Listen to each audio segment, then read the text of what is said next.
Hey Psych2Goers, welcome back to our channel. Do you ever feel like your life just isn't going the way that you want? Are you unmotivated or burnt out from everyday living?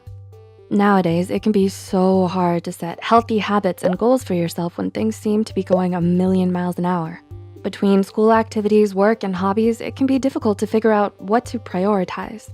However, there are some general rules that if you stick to, will greatly improve your mindset and habits. So with that said, here are 6 life-changing rules to follow every day.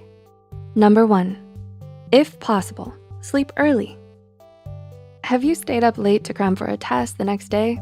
Most people don't realize how important sleep is. For example, according to a UCLA study, sacrificing sleep for extra review time is counterproductive.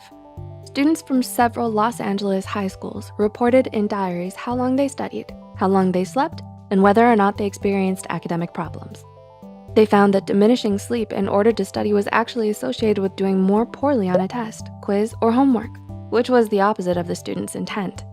What this means is that you should try to prioritize sleep to keep yourself happy and healthy.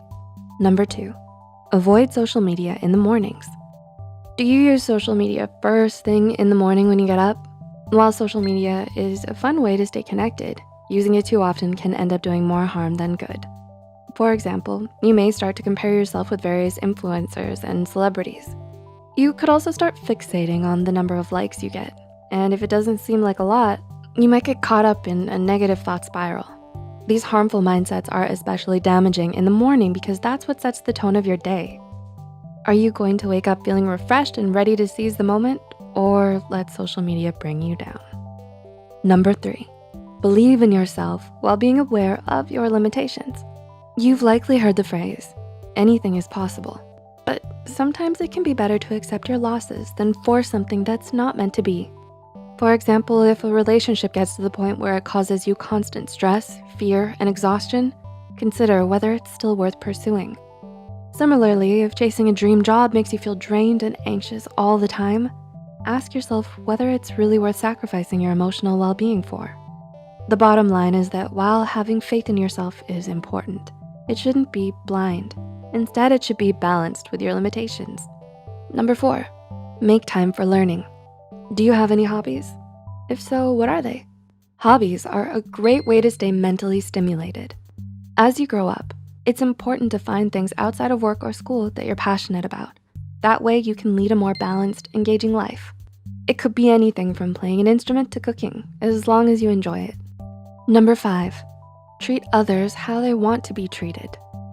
Don't get this confused with the phrase, treat others how you want to be treated. While it makes sense in some scenarios, it can make more sense to treat others how they want to be treated. What may work with you might not be the best as what works for others. For example, you could enjoy being told things straightforward, but that could be too direct and harsh to the friend you're talking to. You have to take their feelings into account too and adjust accordingly. After all, no two people are alike, so why treat everyone exactly the same? And number 6, stay positive. When things go wrong, is it your first instinct to imagine worst case scenarios? Our brains have the tendency to make situations seem a lot worse than they are, and many times we only realize this long after the fact. So while it may be hard, try to stop your gut instinct of immediately jumping into a negative thought spiral. That way you stress yourself out less and are much more likely to make calm, rational decisions. Do you think these rules will help you through your everyday living? If so, which ones and how? Feel free to comment down below with your thoughts, suggestions, or experiences. If you found this video helpful, like and share it with friends that might find it valuable too. Remember to subscribe to Psych2Go and hit the notification bell for more content. All the sources used are added in the description box below. Thanks for watching. See you next time.